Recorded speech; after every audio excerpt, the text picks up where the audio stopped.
I never believed those stories people tell online.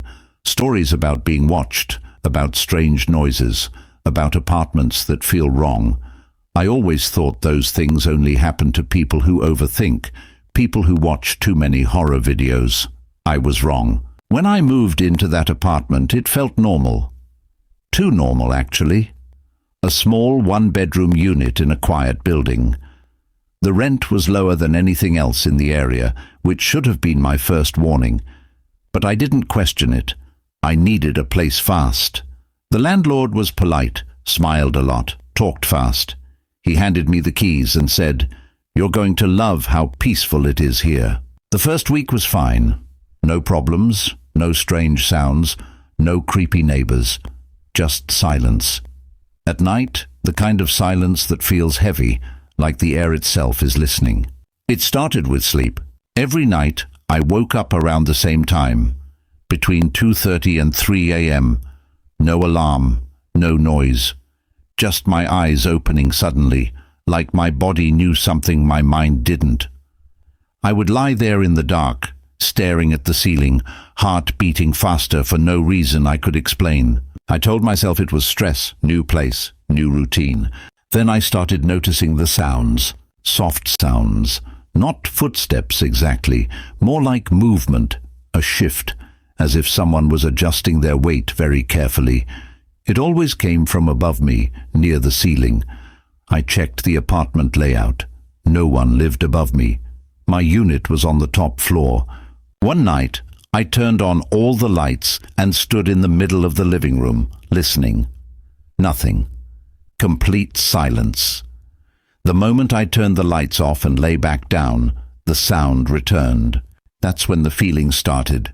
That feeling that someone was there, not breaking in, not hiding behind a door, something worse, something already inside.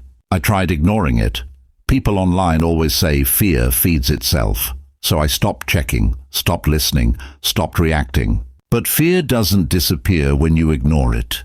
It waits.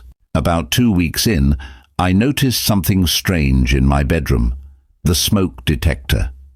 It looked slightly different from the others in the apartment. Newer, cleaner, like it had been replaced recently. I didn't think much of it until one night when I saw a tiny red light. Just a blink. I sat up in bed. The light was gone. I stared at the ceiling for a long time, telling myself it was probably a reflection from outside. A passing car. Anything. The next night it blinked again. Same spot, same timing, same tiny red dot. I couldn't sleep after that. The next morning I pulled a chair into my bedroom and climbed up. The smoke detector felt heavier than it should have. When I twisted it open, my hands started shaking. Inside wasn't just wiring. There was a camera, a small black lens perfectly angled toward my bed. I don't remember climbing down from the chair. I don't remember sitting on the floor. I only remember staring at that thing in my hands, feeling my chest tighten as the reality sank in. Someone had been watching me sleep. I unplugged it immediately. My fingers felt numb. I searched the model number online. It wasn't a cheap device. It had remote access, live streaming, cloud storage.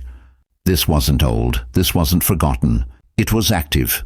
I called the landlord. He answered on the second ring. Too fast.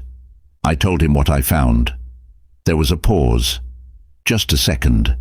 Then he laughed. A soft laugh. Like I'd told him a joke. "That's impossible," he said. "You must be mistaken."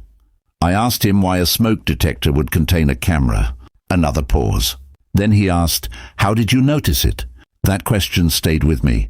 Not concern, not shock, not anger. Curiosity. I told him I wanted it explained immediately. He said he'd come by later that day. He never did. Instead, he sent a message saying he had to leave town unexpectedly, that he'd contact me later in the week. I packed a bag and left that apartment within an hour. I didn't go back alone. I called the police. What they found was worse than I imagined. There were more devices. In the bathroom vent, in the living room light fixture, even inside the hallway thermostat. Not just in my unit, other apartments too. The building was shut down within a week. The landlord disappeared. No arrest. no statement. Just gone. I still don't know how long I was being watched, or who else was watching. But sometimes, even now, I wake up at 3 a.m. with that same feeling, that heavy silence, and I check the ceiling every time.